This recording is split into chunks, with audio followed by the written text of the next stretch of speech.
Gretchen, stop trying to make flop happen. It's never going to happen. This is Flop Culture.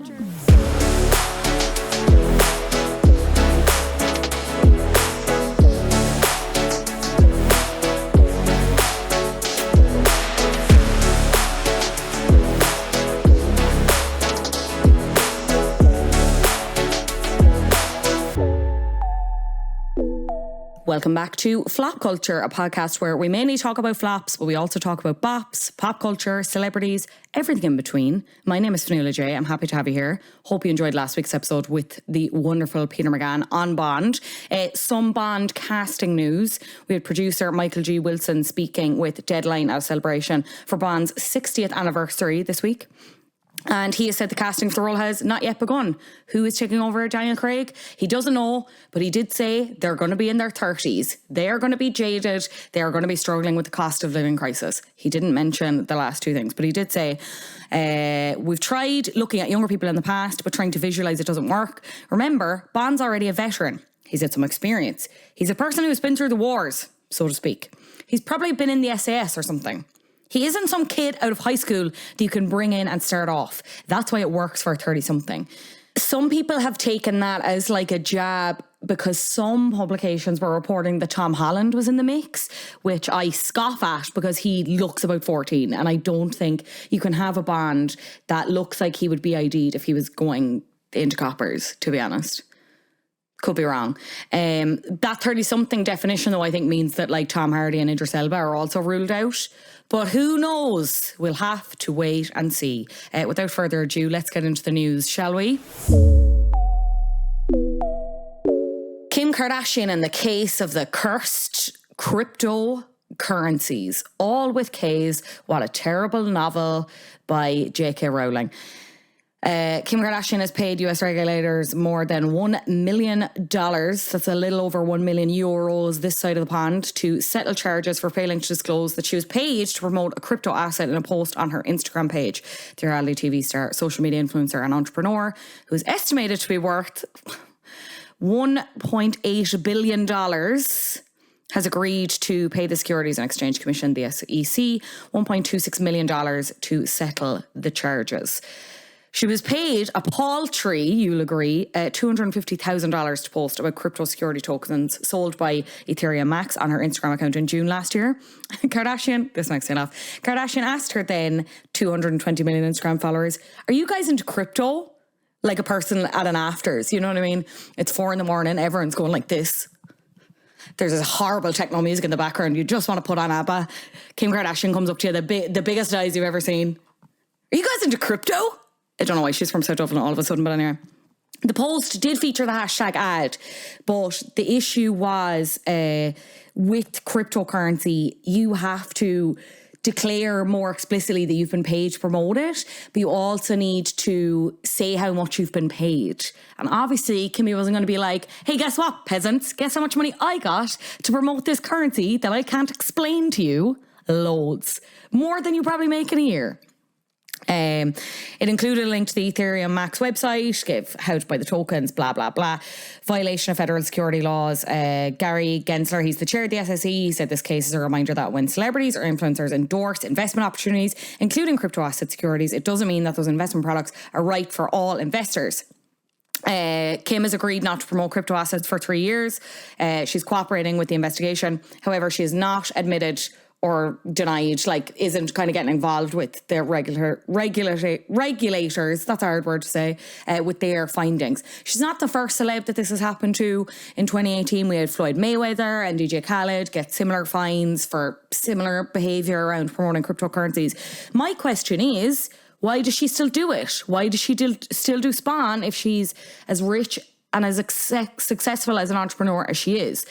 The conspiracy theorist with a K in me also considers the fact that, you know, the timing of this is like very inconvenient. It's inconvenient in a way because obviously she just had the news of her private equity thing that she's doing. But she's also just launched that first episode of her Spotify podcast. So it's all the press is happening. You'd be conscious of the price cycle. But look, I feel absolutely deranged when I talk about this, and especially with these kind of numbers, because $250,000 is money that I will never ever have in my lifetime, and neither is $1.2 million, right? But considering how, and when I say the word little, I mean relative, obviously relative for her, how little she was paid compared to the fine.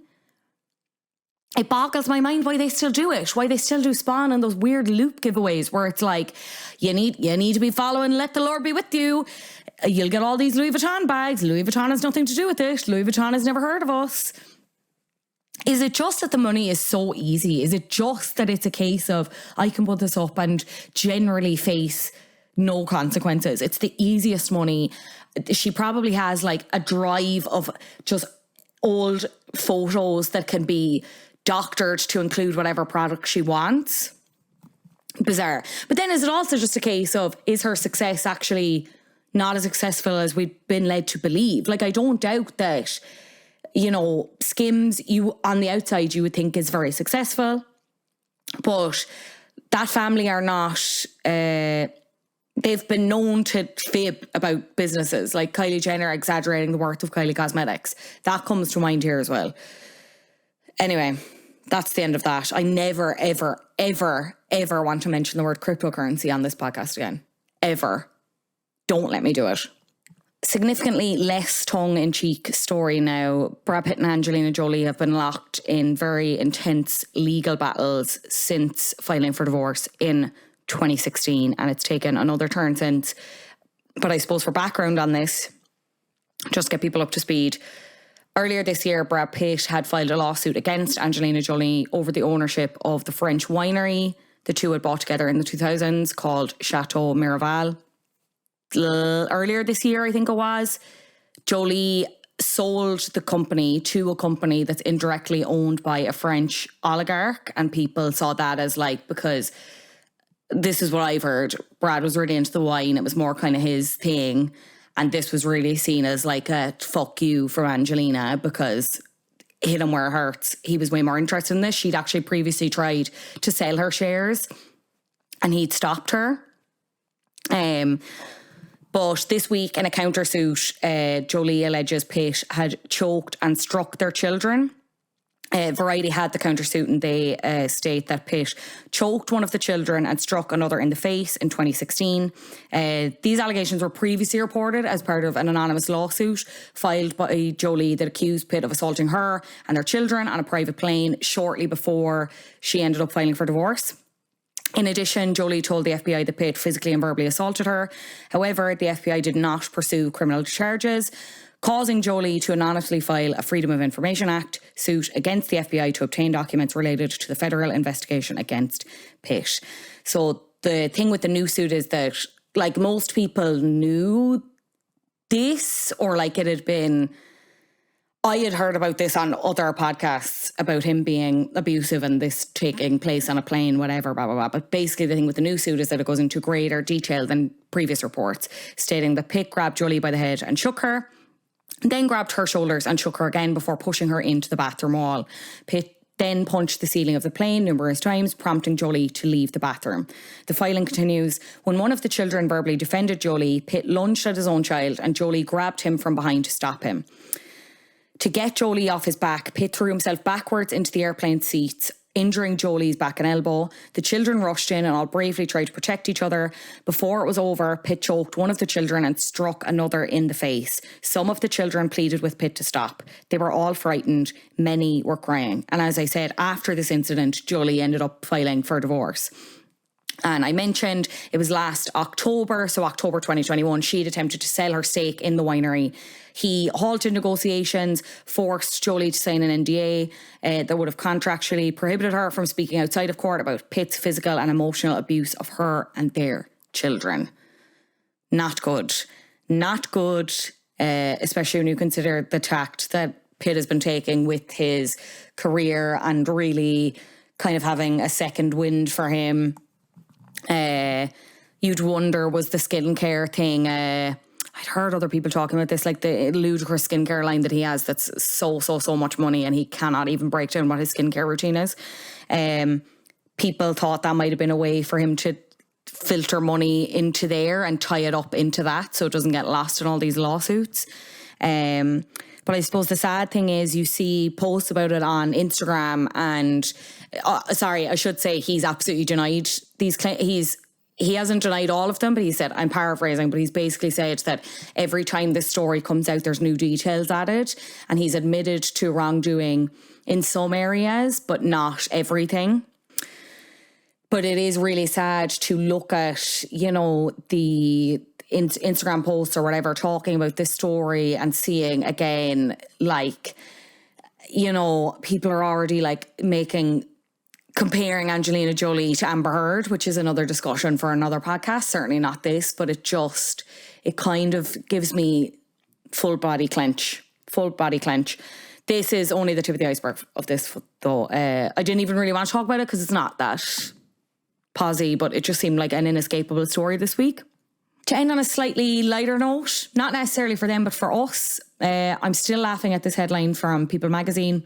Gisele Bundchen has hired a divorce lawyer, Tom Brady, trying to figure out what to do. Sources. As if he's having, like, I just have this idea of him running around like a headless chicken, no idea what to do. I don't know if people care about Tom Brady and Gisele Bundchen across this side of the pond, because American football doesn't exist here. That's a joke. No one correct me. I know it does. Sport is valid, whatever.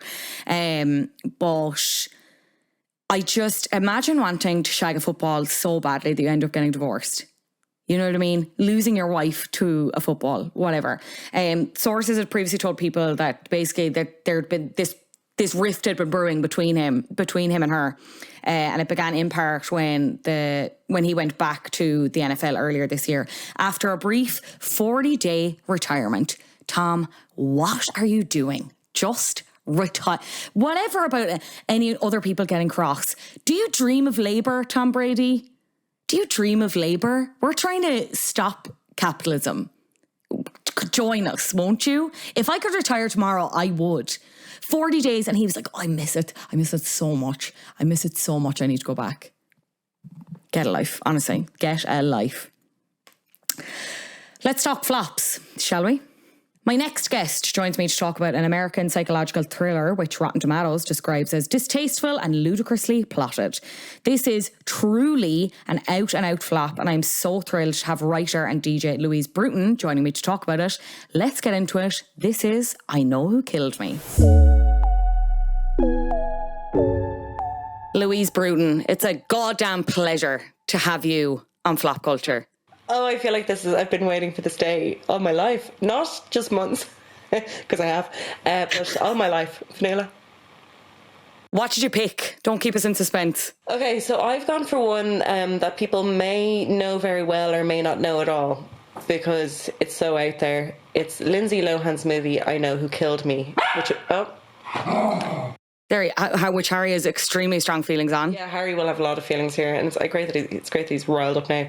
But Lindsay Lohan's movie from 2007, I Know Who Killed Me. Why did you pick it, and what was your first interaction with it? Like, did you watch it when it came out, or did you come to it a bit later? So, because of the release time, so 2007 was the time when, like, streaming was so shit. It was such a shit time for streaming. Like, you would be holding your laptop that was connected to some sort of Ethernet cable. And I used to think that if my breathing became out of sync, that was the thing that was affecting the buffering. So streaming, not a great thing back then. So I had to wait until it was released on DVD and was available in Ireland. So I think I bought it around 2009 or 2010. During a phase when I was definitely addicted to buying DVDs from Tower Records. So much was I addicted to buying DVDs that I actually bought this film twice on DVD. Twice? Because I was so excited about it coming out, and then I bought it, and then it kind of popped into my head again, because Lindsay Lohan was so in the news around 2010, like constantly. And I was really maybe not at my peak pop culture time, but definitely it was the real kind of the rebirth of it, I suppose. Like 2010 was a big pop culture time, and Lindsay Lohan was like the face of that, I feel. So every time Lindsay Lohan was in the headlines, I was like, I must get I Know Who Killed Me. So I actually ordered it twice, and I have 2 copies of the DVD in my private collection. There you go. So I would love to see more of that private collection, to be honest.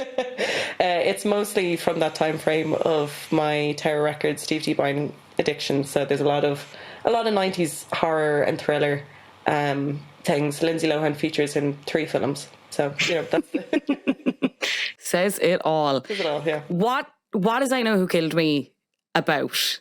So it's about twins, which is not Lindsay Lohan's first foray into playing twins. It is one goody two-shoes twin called Aubrey and one baddie, actually one shoe, because amputation features in this storyline, baddie one shoe, Dakota. Dakota is a stripper. Aubrey is a high school English major star, plays the piano. She gets all sorts of scholarships for being so talented, whereas Dakota is probably her entrance into this movie. I'd say Jennifer Lopez probably based her entrance on Hustlers a lot on this scene. It is Lindsay Lohan just kind of languishing around a strip club, and it's all filmed as if it's on through like an Instagram filter. Like it's another thing. I'll get back into the plot in a second. But another big thing is around this time was when "Give Me More," Britney Spears' song, was released. Yes, of course. Also set in a strip club, and which is also filmed like it was filmed through an Instagram filter. So there is a bit of a weird kind of crossover there. So stripping was big in pop culture because we had Britney doing it, we had Lindsay doing it, and also, again, Hustlers was set in 2007. So it's all... Anyway, it was a big time. Big time for strip culture. Anyway, so back to the plot of the film. So we see the goody two-shoes Aubrey and her life just living like she goes out with a star quarterback player, Jared, and the way that the film is all shot, it's done just very like obviously everything is on the nose. So he rubs his hand up her thigh in their biology class, and she's like, "No, Jared, I'm not going to have sex with you." And he's like, "Oh," like it's so like, I'd love to talk to the scriptwriter and be like, "What happened? What happened to your dreams?" So everything is going really well for Aubrey until after a big American high school football team, whatever that is, sports. You know what I'm trying to say here. Could be anything to me. Could be badminton, sure, whatever. Yeah, it was the big badminton bonanza of her high school, and she goes missing, and everybody freaks out. Like, she goes missing within 10 minutes, everybody is just like freaking out, and it does this weird sort of kind of Columbo type mystery element where we see the crime play out in front of us, and we all kind of know what's happened. We know that Aubrey has been kidnapped by a masked mystery man, and we know that she is losing parts of her limbs. So she loses a hand and a leg, and she's being tortured because there had been another girl who had suffered a similar fate from their high school, Jennifer Toland. And another strange thing about this movie is they give people very brief, intense moments on screen, and then they're never addressed again. So Jennifer Toland, the girl that was initially killed, she never really comes back up again. She isn't mentioned ever again in the movie. Same with this mystery sexy gardener that lives in Aubrey's, that does up Aubrey's parents' garden. He has a really intense scene where he wanks off a stick basically to Lindsay Lohan's character Aubrey, and just never appears again. Like, you're just reminding me of this, and it's replaying in my head, and I'm like, they really just left that there, and they were like, you interpret that. There's no other context. There's no other exposition here. This is it. Like, I want the director's cut, because he obviously had a much bigger role, and it was just never. Maybe it was like to tap into what is like Aubrey's like bad side, but they just never kind of followed through on that, because Aubrey is, for all we know, totally virginal, loves poetry, loves piano, loves her hairless cat. Like, that's kind of the height of it. And Aubrey, a very important point, because this is an art house horror film, Aubrey always wears blue. So she's given blue roses from her boyfriend Jared. Her bedroom is blue. Every scene that she's in has a very blue, heavy colour scheme going on. Whereas when Dakota is in the scene, everything is red. Red is her colour. The rooms she in, they're normally like red velvet rooms because it's normally a strip club. Anyway, so good girl Aubrey, butchered and found at the side of the road, wakes up in a hospital, is like, what's happened to me? Nurses aren't very helpful towards her because they're like, we'll just get the doctor, and they just leave this like panicking girl who's basically just had half of her limbs amputated. And then they bring in her parents and they're like, oh, thank God you're okay, Aubrey. And she's like, I'm not Aubrey, I'm Dakota. What? And then the classic twin switcheroo happens, and her parents are trying to convince her that she is actually Aubrey and she's just had a terrible traumatic experience. But then she tries to prove them that no, she was in fact Dakota, who was born on the wrong side of the tracks, doesn't have a social security number because she was raised to believe that you should never be traceable. Anyway, just like utter nonsense. All like these strange lines are just like kind of thrown out of nowhere by every single character in the film. Like one in particular was from one of the policemen investigating the whole murder scenario, and he just goes out of nowhere, I really hope this investigation doesn't clash with bingo night. And that's the only line in the scene. Like, that's it. And we kind of don't really see him again either. So, like, I think a lot of people must have gotten fired on set or something. It's just a very strange.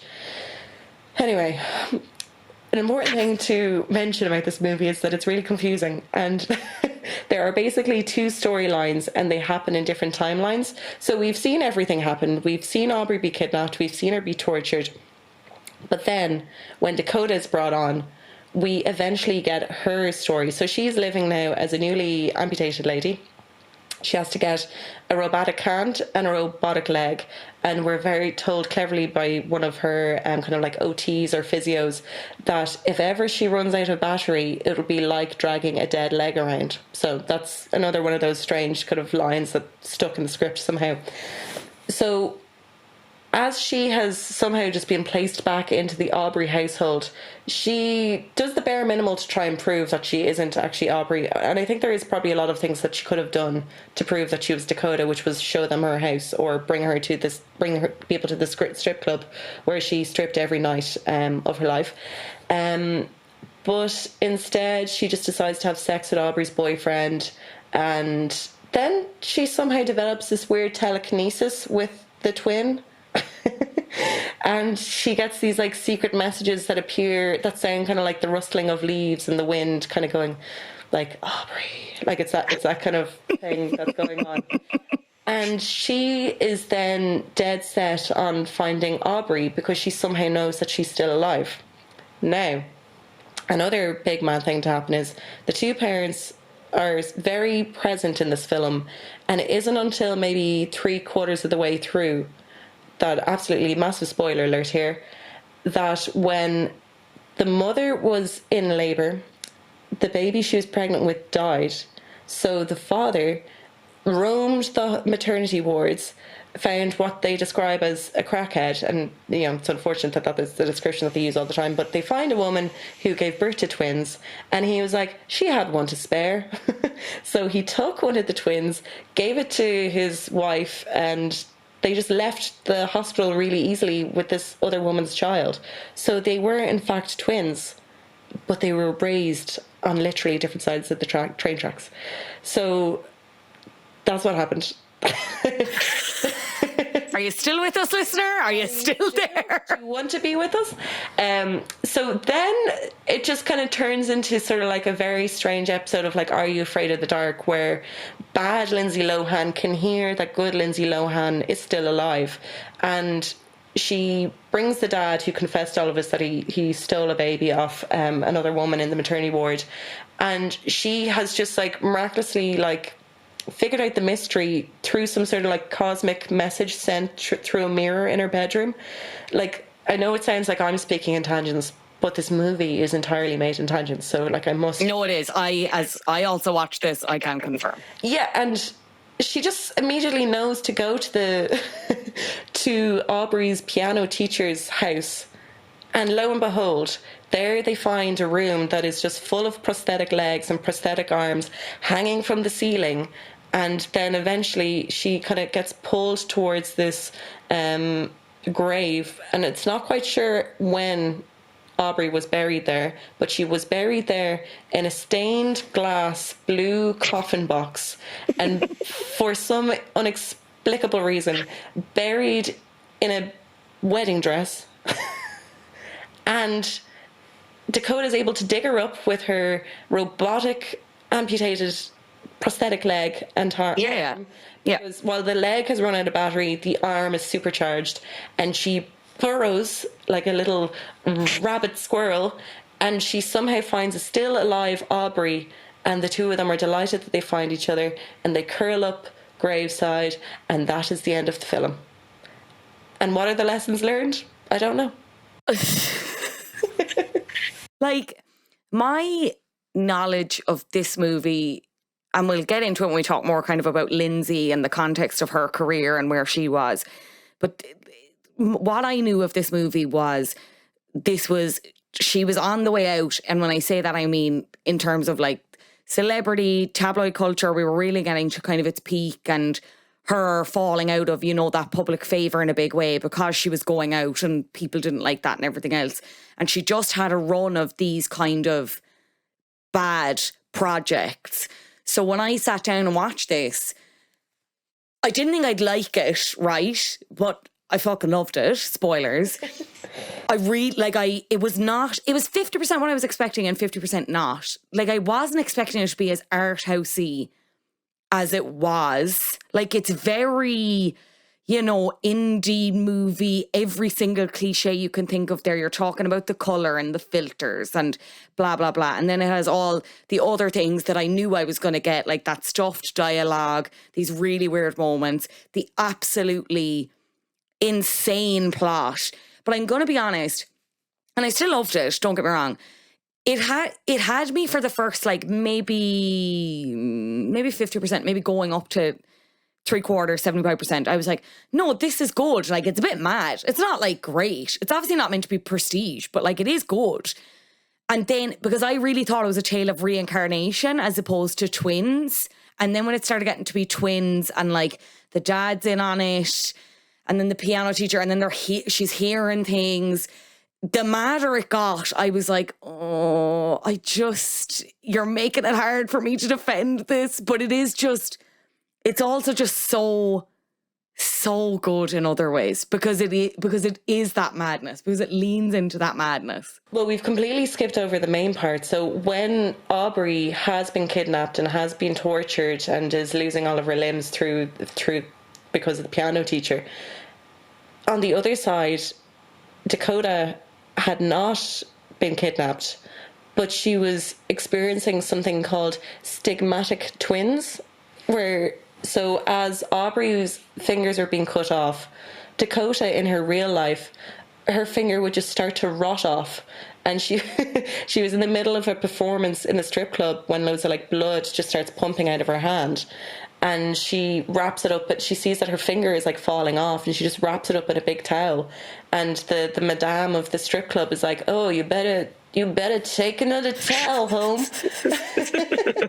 And she's just like losing all of her blood home on the bus. All the blood out of her body's pumping out of it. And then when she wakes up the next morning, her leg has just disappeared. So she's experiencing all of the injuries that Aubrey is suffering through. And I just don't think stigmatic twins is a real thing. And she so easily finds it because she goes on ask.com to find this out, because she's like, I'm gonna find out what's happening to me because it's fucking weird. Of course. It's the weird healthcare? No. Doctors? She doesn't have absolutely not. Ask.com? Yeah. So of course. Ask.com, she goes unexplained bleeding wounds. I think that's the search term.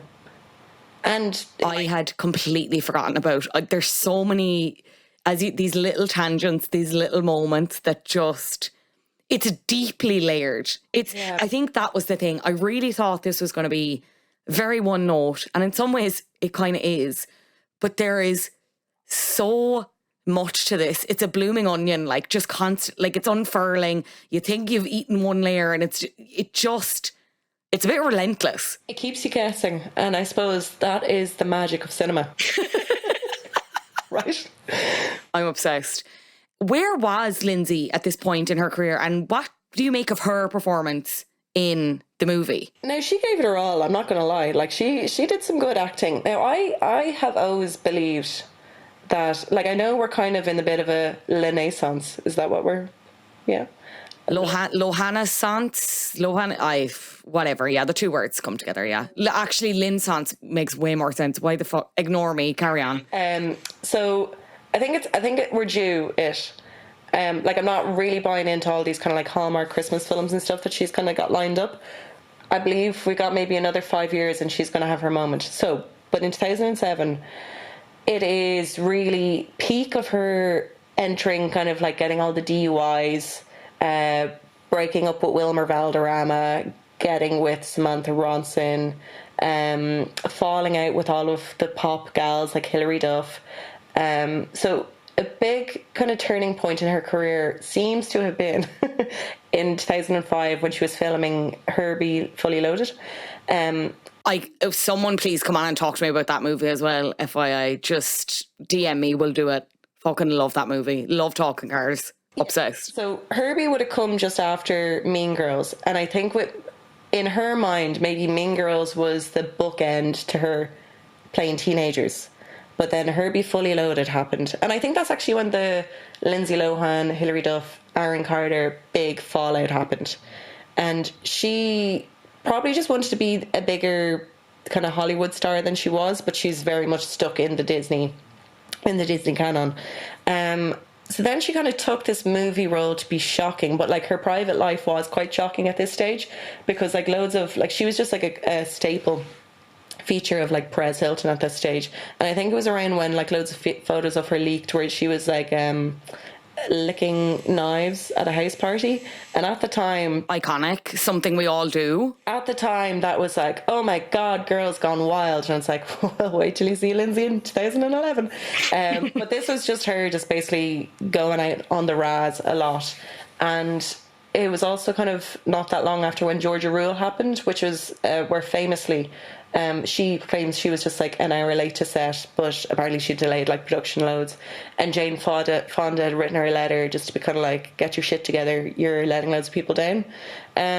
So I think she kind of leaned into the rebellion thing and thought that this was going to be her real moment of, I'm a serious artist, I can take risks.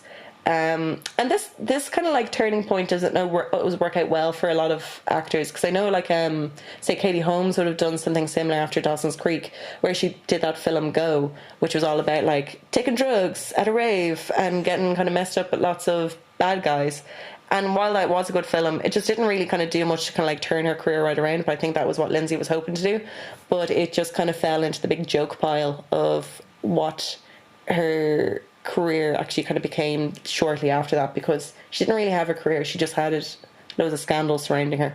And I think that's there's a bigger thing at play here, and that's like children should never be famous. And she was only like maybe 20 at this stage. So yeah, there's much to dissect.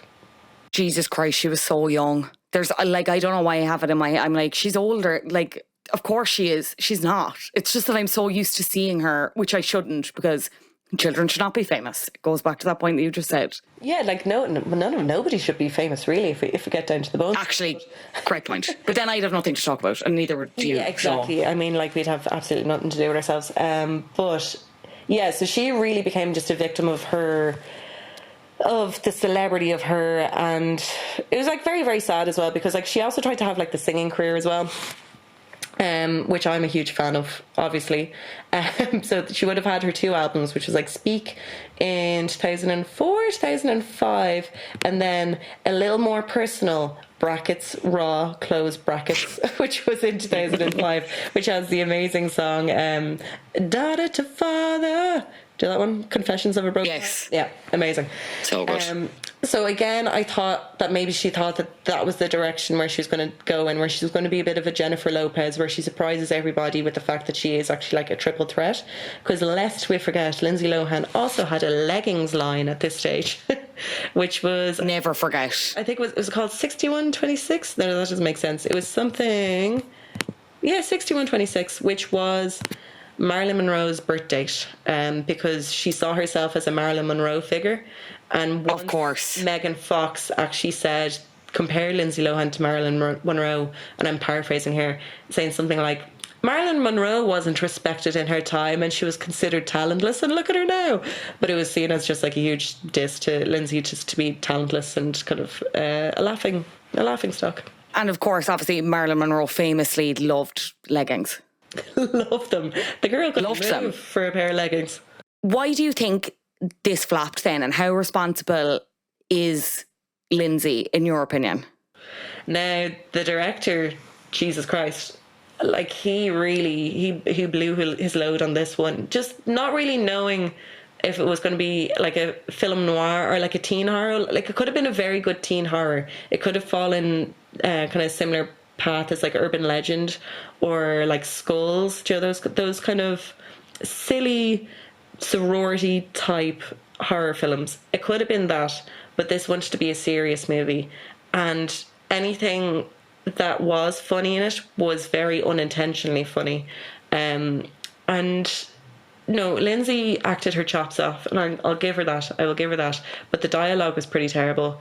Like, there was one bit where she's just like, fingers, hands, legs gone. I practically died. And it's like, yeah, you practically died. All your body was cut off. Like, like it's a miracle you're even talking. Yeah, the downfall was just bad choice. Whoever her agent was at the time needs to have been sacked. Whoever wrote the movie needs to have had serious stern words sent their way. And the director should have just taken that sepia lens off the camera and turned a few lights on. I know. Lighting goes a long way. I'll let them know.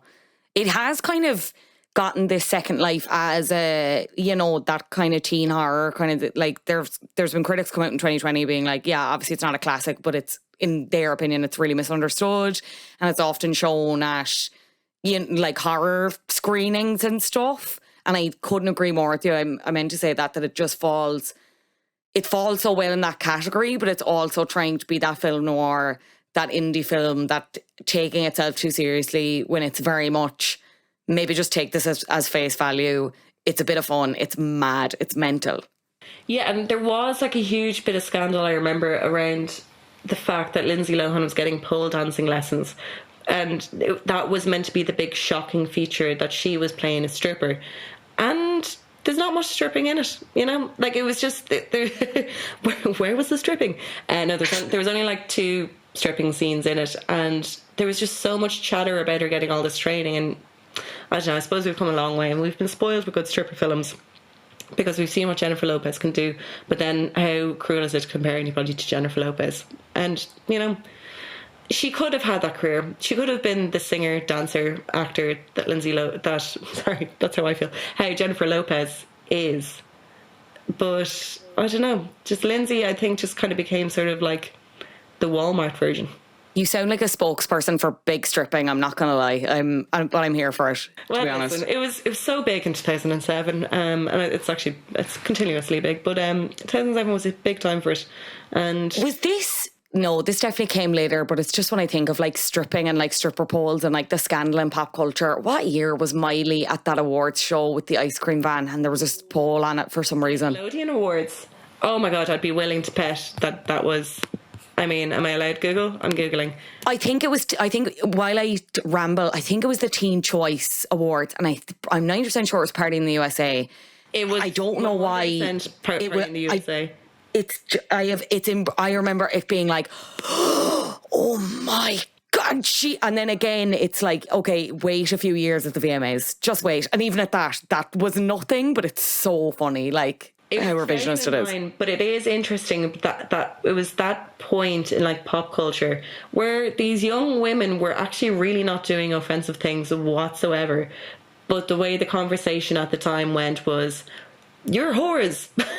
you're really letting down everybody because you are wearing a pair of shorts. Like that was the kind of conversation, and because they kept being kind of fed that, like I believe with Lindsay that she kept being told this, so then she ended up kind of behaving even worse to kind of just prove how much damage she could actually do. And then that unfortunately kind of bit her on the ass, because, you know, in those circumstances you do lose control then. So she was kind of trying to be the bad girl, and then I suppose sometimes being the bad girl then gets you kind of put into jail. So, and that's what happened to her a few times. Other movies out that year, just for context, and just because I think it's funny, we've No Country for Old Men, of course. Transformers. Okay, fair. Juno, Ratatouille, There Will Be Blood, a lot of parallels there. Atonement, one of the Harry Potters, Hot Fuzz. But I think, as we've discussed, it was more where Lindsay's star was going. And also, sorry, it's 50% Lindsay, 50% the fact that on paper, not really great movie, let's be honest. I mean, like, if I was Lindsay Lohan and I was offered another movie about playing twins, I'd be like, do you know what? One's enough.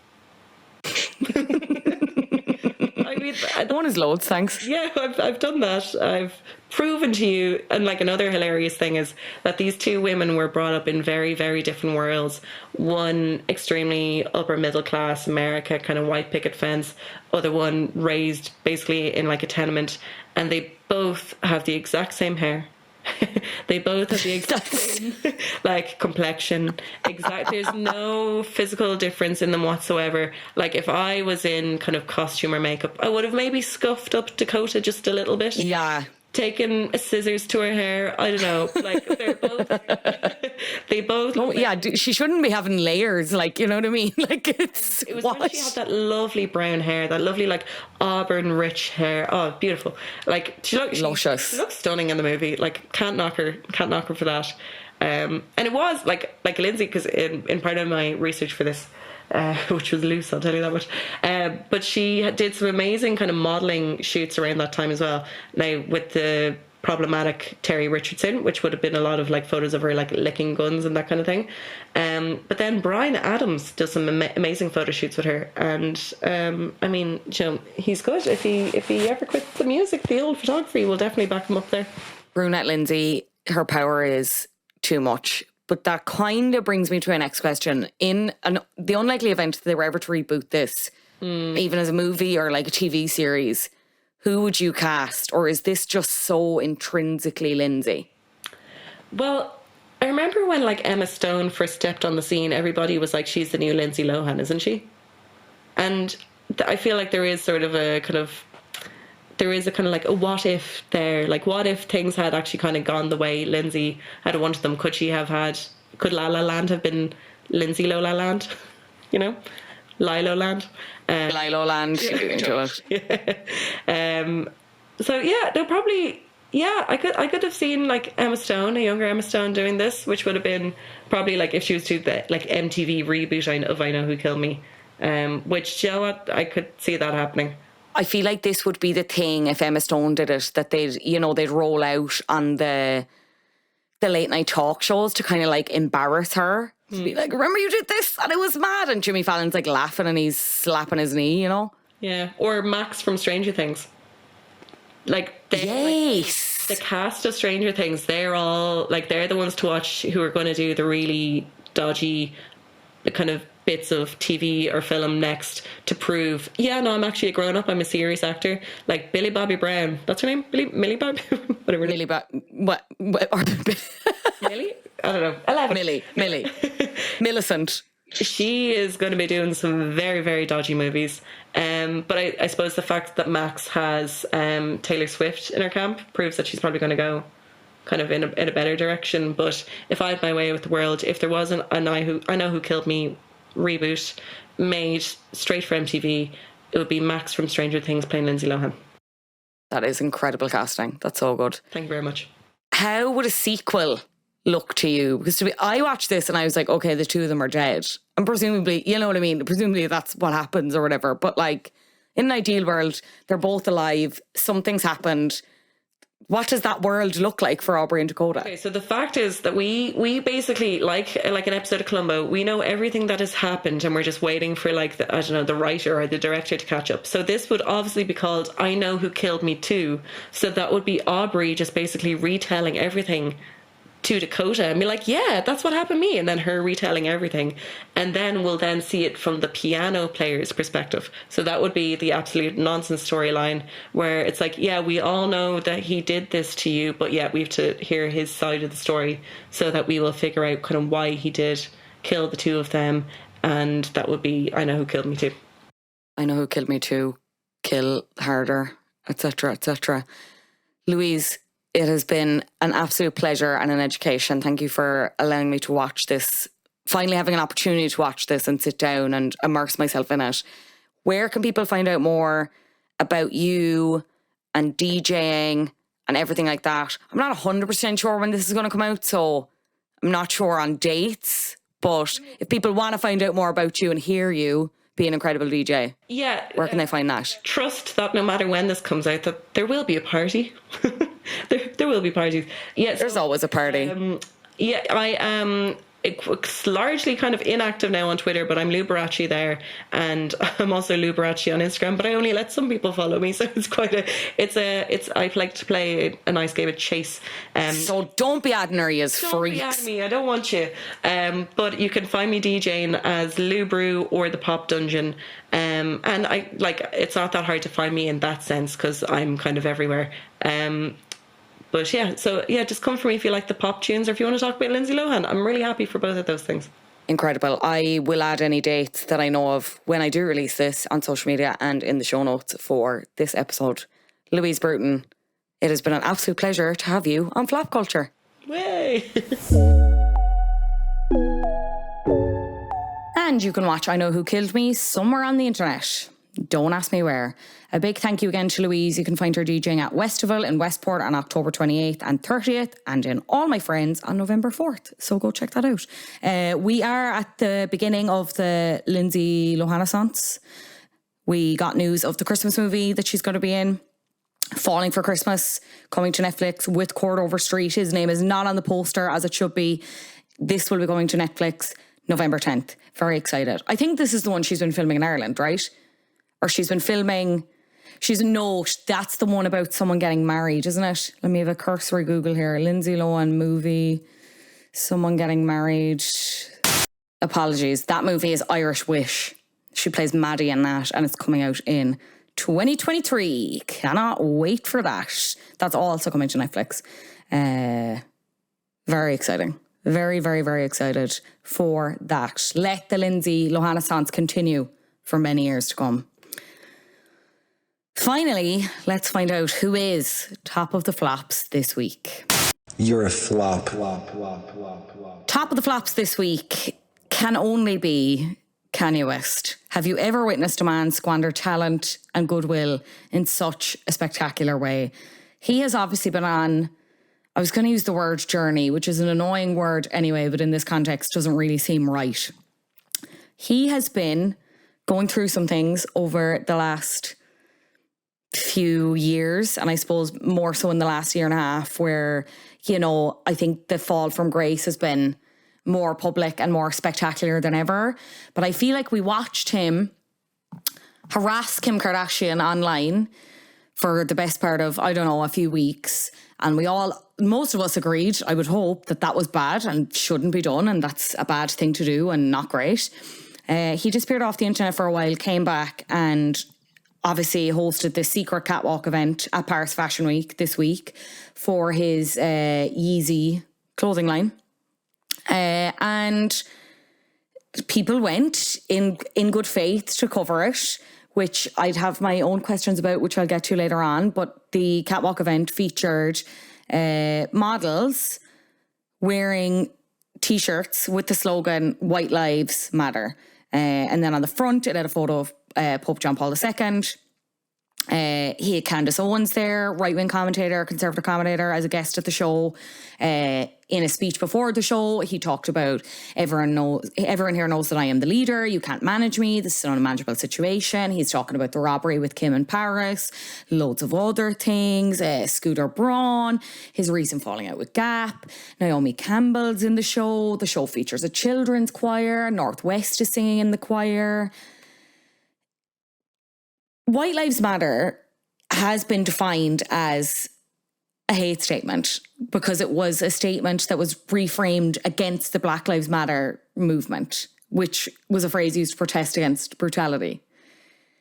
And I just don't know why. Teen Vogue have a really, really good piece that I'm going to link in the show notes that basically says it better than I ever could. And the headline is, "A plea to fashion media, stop covering Kanye West uncritically." But I think in general, media just actively need to start ignoring him because he's showed us consistently who he is every single time.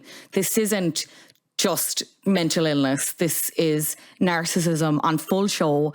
In 2018, he was, making quotes about slavery potentially being a choice, then rolled back on them, has since come back then with this. And then also in the wake of that, you had, fashion editor Gabriella Carifa Johnson, who was in attendance at the show, shared some thoughts on the show on her Instagram stories that were quite, to be honest, tepid. Her interpretation of it was that she could kind of see where Kanye West was coming from with this. I can't, because I can't interpret fashion. I don't understand that. But anyway, I'll take her word for this. She has years of experience. But she was relatively tame in her criticisms, I will say.